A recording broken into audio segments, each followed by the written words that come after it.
প্লাসই পাবো না, golden A plus তো বটেই, পুরো বোর্ডে ফার্স্ট হয়ে দেখাবো। সেই আমি এইচএসসিতে পেয়েছিলাম 4.70। এইচএসসি ম্যাথমেটিক্স পরীক্ষার ঠিক আগের রাতে আমার বাবা মারা গিয়েছিলেন এবং ডক্টর বলেছিল আম্মুকে আমি যেন আর কখনো পড়ালেখা না করি, যদি করি বা মাথায় যদি খুব প্রেশার দেওয়া হয় আমি কিন্তু পাগল হয়ে যাব।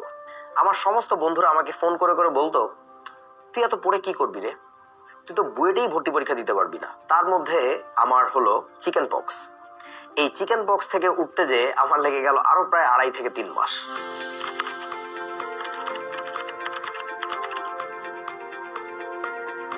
সামনে এইচএসসি পরীক্ষা, ভয় করছে? আমার নিজেরও তো করেছিল। আমার করার অনেকগুলো কারণ ছিল, একটু একটু করে বলি। আমি যখন এসএসসি পরীক্ষা দেই আমি ক্লাসের ফার্স্ট বয় ছিলাম, কিন্তু আমি এ প্লাস পাইনি, আমি পেয়েছিলাম 4.88। যখন আমি এসএসসিতে এ প্লাস পেলাম না, অথচ আমার পেছন থেকে 32 জন এ প্লাস পেল, অনুভূতিটা বুঝতে পারো? আমার পরিবার কিভাবে নিয়েছিল, আমার শিক্ষকেরা কিভাবে নিয়েছিল, আমার পাশের বাসার আন্টি কিভাবে নিয়েছিল, এই অনুভূতি আসলে ভাষায় ব্যক্ত করার মতো না। যাই হোক, টার্গেট নিয়েছিলাম এইচএসসিতে শুধু এ প্লাসই পাবো না, গোল্ডেন এ প্লাস তো বটেই, পুরো বোর্ডে ফার্স্ট হয়ে দেখাবো। সেই আমি এইচএসসিতে পেয়েছিলাম 4.70। একটার পর একটা আমার জীবনে ঝড় বয়ে যাচ্ছিল। সেই ঝড়ের গল্পগুলো চলো শুনে আসি। কলেজ যখন শুরু হলো তখনই আমার টাইফয়েড জ্বর বাঁধলো। এই টাইফয়েড থেকে উঠে বসে সুস্থ হয়ে পড়ালেখায় ফেরত আসতে আমার প্রায় 2 থেকে 2.5 মাস সময় চলে গেল। যখন এটা শেষ করে পড়া শুরু করলাম, সবার প্রথমে আমি শুরু করেছিলাম আমার সবচেয়ে পছন্দের সাবজেক্ট ইংরেজি দিয়ে। একজন স্যারের কথা জানতে পারলাম, তিনি খুব ভালো ইংরেজি পড়ান। স্যারের কাছে পড়তে যাওয়ার সময় প্রথম দিনই আমার বন্ধুর বাসায় সাইকেল রেখে যখন পড়তে যাচ্ছি, তখন ওদের বাসার লোহার গেটে মাথায় একটা বাড়ি খেয়ে আমি চিৎপটাং। সেখান থেকে সুস্থ হতে হতে আমার বছর পার হয়ে গেল এবং ডক্টর বলেছিল আম্মুকে আমি যেন আর কখনো পড়ালেখা না করি, যদি করি বা মাথায় যদি খুব প্রেশার দেওয়া হয় আমি কিন্তু পাগল হয়ে যাব। ভাই, জীবনে কোনটা ইম্পর্ট্যান্ট, পড়ালেখা নাকি সুস্থভাবে বেঁচে থাকা? অবশ্যই সুস্থভাবে বেঁচে থাকা। তো আম্মু বলেছিল আর পড়াশোনা করতে হবে না, যেভাবে আছো থাকো। আমি যেহেতু একমাত্র ছেলে, সে তো ছেলেকে সুস্থ চাইবে, পড়ালেখার দরকার নেই। সেই আমি পড়ালেখা ছাড়া তো ভালো লাগছে না। আমার বন্ধুরা তখন টেলিফোনে কল দিয়ে বলে তারা আজকে এটা পড়েছে ওটা করছে, কি একটা অবস্থা, ভালো লাগছে না। তখন আমি আস্তে আস্তে করলাম যেটা, নিজের উপর একটু একটু করে ছোট্ট ছোট্ট এক্সপেরিমেন্ট চালানো শুরু করলাম। সেটা হচ্ছে কি, গল্পের বই পড়া। আমি বিভিন্ন গল্পের বই পড়ে পড়ে খেয়াল করছিলাম আমি মনে রাখতে পারছি কি, আমি কি অসংলগ্ন কোনো কাজ করছি, আমি কি পাগলের মতো কিছু করি। এভাবে করে একটু একটু করে পড়তে পড়তে যখন বুঝলাম যে না, সমস্যা তো হচ্ছে না, তখন আস্তে করে বইয়ের দিকে গেলাম। এবং বইয়ের দিকে যাওয়ার পরে কিছুদিন হলো, মাত্র 15-20 দিন, তার মধ্যে আমার হলো চিকেন পক্স। এই চিকেন পক্স থেকে উঠতে যে আমার লেগে গেল আরো প্রায় 2.5 থেকে 3 মাস। বুঝতেই পারছো ইন্টারমিডিয়েটের সময়টা পাওয়া যায় কতদিন।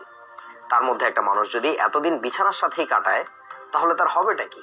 এসব দেখে আম্মু বলল, তোর এবছর আর কাজ নেই, কোনো দরকার নেই, তুই বাবা পরের বছর পরীক্ষা দে, এবছর থাক।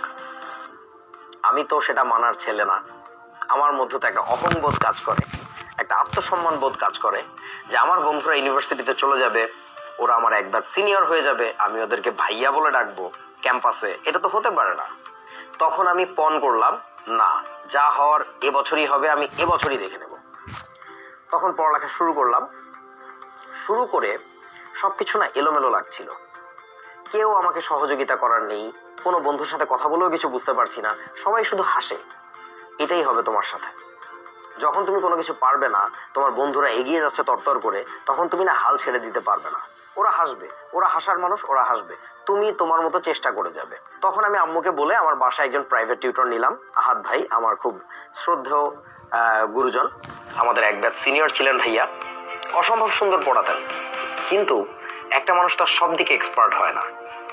তখন ভাইয়ার যে ব্যাপারটা আমি লক্ষ্য করলাম, ওনার ফিজিক্স আমি বুঝি, ওনার ম্যাথমেটিক্স আমি বুঝি, ওনার কেমিস্ট্রিটা আমি ভালো বুঝি না। কিচ্ছু করার নেই, যা পেয়েছো বাবা তাতেই শুক্রিয়া করো, সেটাকেই সম্বল করে সামনে এগিয়ে যাও। বঙ্গবন্ধুর কথাটা মনে আছে, তোমাদের যা যা আছে তাই নিয়ে ঝাঁপিয়ে পড়ো। তো আমার ছিল ফিজিক্স আর ম্যাথ, আমি ওটা নিয়েই ঝাঁপিয়ে পড়লাম। কেমিস্ট্রির ক্ষেত্রে আমার একটা কৌশল অবলম্বন করতে হলো। সেই কৌশলটা কি? Let me share it with you. 1 number কৌশল, মনে রাখা। কারণ আহাদ ভাইয়া যেটা বলছেন মিথ্যা তো আর বলছেন না, ভুল তো আর বলছেন না, হয়তো কোনো কারণে আমি বুঝতে পারছি না, সেক্ষেত্রে তোমাকে মনে রাখতে হবে। ভাইয়ার কোনো কথা যে বুঝতাম না তা কিন্তু না, কিছু বুঝলাম এখানে, এরপরে আবার কি যে করলো সেটা বুঝলাম না, একটু পরে আবার বোঝা শুরু করলাম। এই যে মাইক্রো লাইন্স আমি বুঝতে পারছি, আবার মাঝখানে কিছু মেগা লাইন্স আমি বুঝতে পারছি না। সো এদের মধ্যে কানেক্ট করার চেষ্টা করো।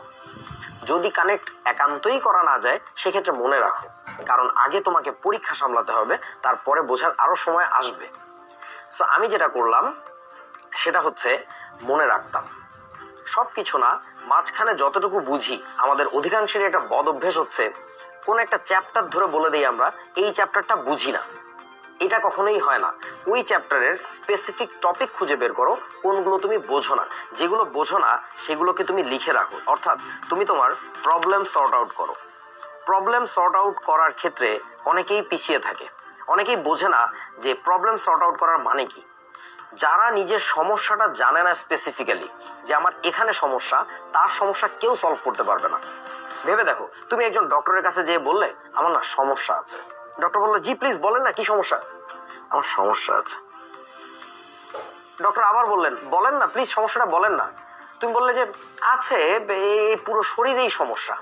এটা বললে কোনো ডক্টর তোমার সহযোগিতা করতে পারবেন না। You must have to be specific, তোমার কোথায় সমস্যা। এই সমস্যাটা যদি তুমি সর্টিং এ দেরি করে ফেলো তাহলে তোমার সলভিং এ আরো বেশি দেরি হবে, হয়তোবা তোমার সলভিং কোনোদিন হবেই না। সো আমি যেটা করতাম, বাসায় বসে সেলফ স্টাডি করে সমস্যা বের করতাম একেবারে শুরু থেকে। ফিজিক্সের শুরু, কেমিস্ট্রির শুরু, ম্যাথের শুরু থেকে পড়ে পড়ে যেতাম। সমস্যা হলে সেই জিনিসগুলো ভাইয়াকে দেখাইতাম। হ্যাঁ, বেশ কিছু জায়গাতে যেমন কেমিস্ট্রির ক্ষেত্রে আমার পুরো বইটা ধরেই সমস্যা, ওরে বাবা এর তো কিছু বুঝি না। তারপরে আমি চেষ্টা করতাম ভাইয়ার কথাগুলো এবার মনোযোগ দিয়ে শুনে সেখান থেকে সমস্যা বের করার, এবং মোস্টলি আমি মনে রাখতাম। আমি আবারও বলছি, জীবনে তোমার যদি এরকম হয়ে থাকে নানান রকম সমস্যা, পারিবারিক সমস্যা, শারীরিক সমস্যার ভিতর দিয়ে যেতে হচ্ছে, সেসব ক্ষেত্রে তুমি এই কাজ করতে পারবে না যে তোমাকে সবকিছু বুঝেই সামনে যেতে হবে। বেশ কিছু সময় তোমাকে তোমার মনের বিরুদ্ধে কাজ করতে হবে। যার মন যত শক্ত এসব ক্ষেত্রে সে তত বেশি বিজয়ী হয়। যদি তোমার মন শক্ত না হয় তাহলে তুমি যে কোনো কিছুতেই ভেঙে পড়বে। এক্ষেত্রে আমার পরামর্শ হলো মন শক্ত করা শেখো। বিশ্বাস করো তুমি তোমার একমাত্র প্রকৃত বন্ধু। সো নিজেকে নিজে প্রবোধ দাও, যা কিছু হয়েছে আমি ভালোর দিকে এগিয়ে যাব, এবং আমার মতোই আত্মসম্মান বোধটা জাগ্রত করো যে আমি ছোট হতে পারবো না, আমি নিচে যেতে পারবো না। তাহলে তোমার দেখবা এই অল্প সময় না অনেক কিছু পার করে সামনের দিকে চলে যেতে পারবা। এবং কখনো, আবারও বলছি, কখনো ওই যে ধরো না আমাকে সবকিছু বুঝেই সামনে যেতে হবে, তাহলে হবে কি তুমি এক জায়গায় আটকে পড়বে, তুমি আর সামনের দিকে আগাতে পারবে না। তাহলে মন শক্ত করা 3 নাম্বার পয়েন্ট। 4 নাম্বার পয়েন্টে আসো, বোর্ড কোশ্চেন অ্যানালাইসিস করা। তুমি যে যুদ্ধ দিতে যাচ্ছ, যে যুদ্ধে অংশগ্রহণ করতে যাচ্ছ, সেই যুদ্ধ সম্পর্কে যদি তুমি কিছু না জানো তাহলে তোমার কিন্তু সেই যুদ্ধের ফলাফল ভালো আসবে না। তোমাকে বোর্ড কোশ্চেন অ্যানালাইসিস করতেই হবে। এইটার বিশ্লেষণ ছাড়া তুমি একটা ভালো সাজেশন পাবে না। হ্যাঁ, অনেকেই হচ্ছে বিভিন্ন স্যার বা ভাইয়ার করে দেওয়া সাজেশন ফলো করে, বাট এটার চেয়ে সবচেয়ে ভালো হচ্ছে নিজের তৈরি করা সাজেশন ফলো করা। নিজের তৈরি করা সাজেশন। আমি যখন এইচএসসির আগে সাজেশন বানাচ্ছিলাম তখন আমি প্রচুর বোর্ড কোশ্চেন ঘেটেছি। বোর্ড কোশ্চেন ঘেটে যেটা বুঝেছি, এই অধ্যায় থেকে প্রশ্ন বেশি আসে, ওই অধ্যায়ের ওই টপিকটা সবচেয়ে ইম্পর্ট্যান্ট, অনেকবার আসতে দেখা যাচ্ছে। এবং যখনই কোনো প্রশ্ন পেতাম ওই অধ্যায়ে যে ওই কোশ্চেনটাকে মার্ক করতাম বইতে অথবা নোটে অথবা গাইডে, যে এই প্রশ্নটা বারবার আসছে। নিজের হাতে তৈরি করা সাজেশনের কোনো বিকল্প নেই। তবে হ্যাঁ, তোমার সাজেশনটা বড় ভাইয়া, বড় আপু, স্যার যারাই আছেন তাদেরকে দেখাতে পারো যে আমার কাছে মনে হচ্ছে এই টপিকটা বেশি ইম্পর্ট্যান্ট, আপনার কি মনে হয়। এটা হলো তোমার জন্য আমার 4 নাম্বার পরামর্শ। 5 নাম্বার পরামর্শে আসো, নিয়মিত পরীক্ষা দাও। পরীক্ষা দেওয়া ছাড়া শুধুমাত্র যদি পড়তে থাকো তোমার আসলে প্রগ্রেসটা তুমি ধরতে পারবে না। সো আমি যে কাজটা করতাম, বাসায় যখন আহাদ ভাইয়া আসতেন তখন আমি তার কাছে ছোট ছোট পরীক্ষা দিতাম, বা উনি আমার কাছে পড়া জিজ্ঞাসা করতো যে আমি পড়েছি কিনা। তোমরা অনেকেই প্রচুর পড়ো বা প্রচুর ক্লাস করো, কিন্তু না সেলফ অ্যাসেসমেন্টটা হয় না যে তোমার আসলেই ওই পড়াটা তোমার মধ্যে পাকাপোক্ত হয়েছে কিনা। তুমি একটা জিনিস শুনলে, এখন বুঝলে, কিন্তু কতক্ষণ মনে রাখতে পারছো, that matters, that is very much important. ঠিক আছে? আর কোনো একটা টপিকে সব কিছু তোমার বুঝতে হবে ব্যাপারটা এরকম না। সেই টপিকটার কিছু কি পয়েন্ট থাকে, কিছু মেইন টার্নিং পয়েন্ট থাকে, সেই টার্নিং পয়েন্টটা অবশ্যই তোমার মাথায় ফিক্স করতে হবে। যদি এটা ফিক্স করতে না পারো, তুমি পরীক্ষার হলে বসে দেখবে প্রশ্নের দিকে ফ্যাল করে চেয়ে আছো। আমি না এটা পারতাম, কিন্তু এখন আর মনে পড়ছে না। এটা কোনো কথা না, তোমাকে পারতেই হবে। আর জীবনের সংগ্রামে ভাই হার মানা যাবে না, এরকম একটা দৃঢ় মনোবল তৈরি করো। তোমাদেরকে আমি আমার জীবনের গল্প শোনাচ্ছিলাম, এতক্ষণ অসুস্থতার গল্প শোনালাম। শেষ একটা গল্প বলে আমি তোমাদের আজকের আলোচনা শেষ করব। সেটা হচ্ছে, আমি ফিজিক্স, কেমিস্ট্রি, ম্যাথ এই তিনটা মূল সাবজেক্টের মধ্যে সবচেয়ে দুর্বল হচ্ছে গণিতে। যে গণিত পরীক্ষার, এইচএসসি ম্যাথমেটিক্স পরীক্ষার ঠিক আগের রাতে আমার বাবা মারা গিয়েছিলেন। এইচএসসি পরীক্ষার কিছুদিন আগে আব্বুর ক্যান্সার ধরা পড়ে এবং ওটা ছিল একেবারে শেষ পর্যায়ে, সো কিছু করার ছিল না। এবং ম্যাথমেটিক্স পরীক্ষার ঠিক আগের দিন রাতে আব্বু মারা গেলেন। বুঝতে পারছো আল্লাহ কিভাবে তোমাকে পরীক্ষা নিতে পারেন? এবং সেই সব পরীক্ষায় তুমি কখনো হার মানবা না। আমি বুঝতে পারছিলাম না, আমার মাথা পুরো ব্ল্যাঙ্ক হয়ে গিয়েছিল, আগের রাতে এই অবস্থা, আমি আসলে কি করব। তখন আম্মু আমার কাছে এসে খুব গম্ভীর কণ্ঠে একটা কথা বললেন, কি করতে চাও? আমি তাকিয়ে আছি, আমি কি উত্তর দিব। তখন আম্মু বললেন, তুমি এখন ঠিক সেই কাজটাই করবা যে কাজটা করলে তোমার আব্বু খুশি হতেন। উত্তরটা খুবই সহজ, পরীক্ষা দিতে হবে। আব্বু কখনো চাইতেন না আমি পরীক্ষা মিস করি। সো আমি পরীক্ষা দিলাম এবং যথারীতি যা হওয়ার তাই হলো। আমার এইচএসসিতে কিন্তু ফিজিক্সে A+ ছিল, কেমিস্ট্রিতে A+ ছিল, ম্যাথমেটিক্সে A+ ছিল না। এবং ভাবো কতটা দৃঢ় মনোবল নিয়ে আমি তাও সামনের দিকে এগিয়ে গিয়েছিলাম। আমাদের যখন রেজাল্ট পাবলিশ হলো এইচএসসির, তখন আমাদের অ্যাডমিশনের প্রস্তুতি চলছে। আমার সমস্ত বন্ধুরা আমাকে ফোন করে করে বলতো, তুই এত পড়ে কি করবি রে? তুই তো বুয়েটেই ভর্তি পরীক্ষা দিতে পারবি না। কারণ তার বিগত 2 বছর ধরে রিউমার চলছিল, কথা চলছিল যে A+ ছাড়া বুয়েটে পরীক্ষা দেওয়া যাবে না। কিন্তু ওই 2 বার A+ ছাড়া পরীক্ষা দেওয়া গেল। আমাদের বছর তো একেবারে সবাই শিওর কোনোভাবেই A+ ছাড়া পরীক্ষা দেওয়া যাবে না। অথচ আমি কিন্তু পড়াশোনা থামাইনি। যদিও আমি A+ পাইনি, আমি পড়াশোনা থামাইনি। তার কারণটা হচ্ছে আমার মাইন্ডসেট ছিল এরকম, আমি যদি বুয়েটে পরীক্ষা দিতে নাও পারি, আমাকে তো কুয়েট, রুয়েট, চুয়েট এসব জায়গায় পরীক্ষা দিতে হবে। সেসব জায়গায় তো মেরিট পজিশনে পেছনে থাকতে পারবো না। So what ever it is, আমাকে পড়াশোনা চালিয়ে যেতে হবে, আমাকে ওখানে হলেও টপ পজিশনে থাকতে হবে। সো টপ পজিশনে থাকার জন্য আমি কিন্তু পড়ছিলাম কুয়েট, রুয়েট, চুয়েটে হয়তো পরীক্ষা দিব। সে বছরও বুয়েট বলল A+ ছাড়া পরীক্ষা দেওয়া যাবে। And I was one of the very few যারা A+ ছাড়া পরীক্ষা দিয়েছিল। এবং আমার কিন্তু ম্যাথমেটিক্সে A+ ছিল না। ভেবে দেখতে পারো, মনোবল কখনোই হারানো যাবে না। এবং যা হওয়ার তাই হলো, আলহামদুলিল্লাহ বুয়েটে চান্স পেলাম এবং সবাই খুবই অবাক হয়েছিল, how is that even possible? ওর চেয়ে কত ভালো ছাত্ররা আছে, ও কত সমস্যার মধ্য দিয়ে আসছে, কিন্তু তারপর এটা কিভাবে সম্ভব হলো? তার কারণটা হচ্ছে, দেখো, এর একটা সফলতার গোপন ঘটনা হলো, আমি যখন এইচএসসির প্রিপারেশন নিচ্ছিলাম তখন অনেক কিছু আমি বলেছিলাম আমি বুঝিনি, কিন্তু আমি কি করেছিলাম, মনে রেখেছিলাম যে হ্যাঁ এই ব্যাপারটা এরকম হয়। ঠিক আছে, যে পি উপশক্তি স্তরের জন্য সহকারী কোয়ান্টাম সংখ্যার মান 1 হয়। কেন যে হয় তা তো জানি না। আমি এই সুযোগটা কাজে লাগাতে পেরেছিলাম অ্যাডমিশনের সময়। যেহেতু আমার মনে ছিল ব্যাপারটা, এর খোলাসাটা হয়েছিল অ্যাডমিশনের সময়। যখন কোনো ভাইয়ারা ক্লাসে কোনো কিছু বুঝাতেন, বুঝতে গেলে তার প্রথম ধাপ হচ্ছে মনে রাখা, তারপরে হচ্ছে মানুষ নিজের মনের মধ্যেই ওই তথ্যগুলোকে বিভিন্ন জায়গায় বসিয়ে বোঝার চেষ্টা করে। সো আমার যেসব বন্ধুরা তখন বোঝার জন্য পাগল হয়ে যাচ্ছে, মনে রাখবো কিভাবে, তারপরে তো বুঝতে হবে। আর আমার সহজ হলো, আমার ক্ষেত্রে সহজ ছিল যেটা, আমার তো মনে আছেই, আমি তো জানি যেটা এখন শুধু আমি বোঝার পেছনে আমার মেন্টাল এফোর্টটা দিতে পারছিলাম। সো যে জিনিসটা অন্যদের জন্য অনেক পেইনফুল হয়, সেই জিনিসটা আমার জন্য অনেক সহজ হয়ে গিয়েছিল। আমি অনেক অল্প সময়ে অনেক ভালো করতে পেরেছিলাম। সো তাহলে দেখো, আমার পুরো কথাটাকে যদি তুমি সামারাইজ করো, কয়েকটা কি পয়েন্ট চলে আসবে। আমি একটু তোমাদেরকে আবারও চোখ বুলিয়ে দেখাই। 1 নাম্বার পয়েন্ট হচ্ছে, মনে রাখো ভাই, সব কিছু সবসময় বোঝার সময় হয় না। যদি তোমার হাতে কম সময় থাকে, প্রথমত তুমি মনে রাখার দিকে ফোকাস দাও। তবে চেষ্টা করো মাঝে মধ্যে যেসব জায়গায় বোঝা যায় সেখানে যেন আবার ছাড় দিও না।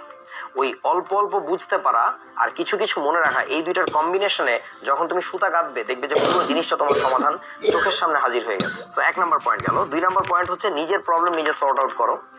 প্রবলেমের একটা ডায়েরি বানাও, সেই ডায়েরির মধ্যে একই সাথে ফিজিক্স, কেমিস্ট্রি, ম্যাথ, বায়োলজি যা আছে সব কিছু সমস্যা লিখে রাখো, এবং যখনই কোনো সমস্যা সলভ হবে তখন ওটাকে যেন তুমি টিক মার্ক করতে ভুলো না যে এটা আমার হয়ে গেছে, এটা আমার হয়নি। এই রেগুলার তুমি যখন তোমার প্রবলেমের ডায়েরিটাকে একটা রিভিউ দিবা তখন তোমার অবশ্যই ভালো করে একটা দখল চলে আসবে বইয়ের কোথায় কোথায় এখনো তোমার গ্যাপ আছে, বা পুরো প্রিপারেশনের কত পার্সেন্ট কমপ্লিট, কত পার্সেন্ট এখনো আনডান।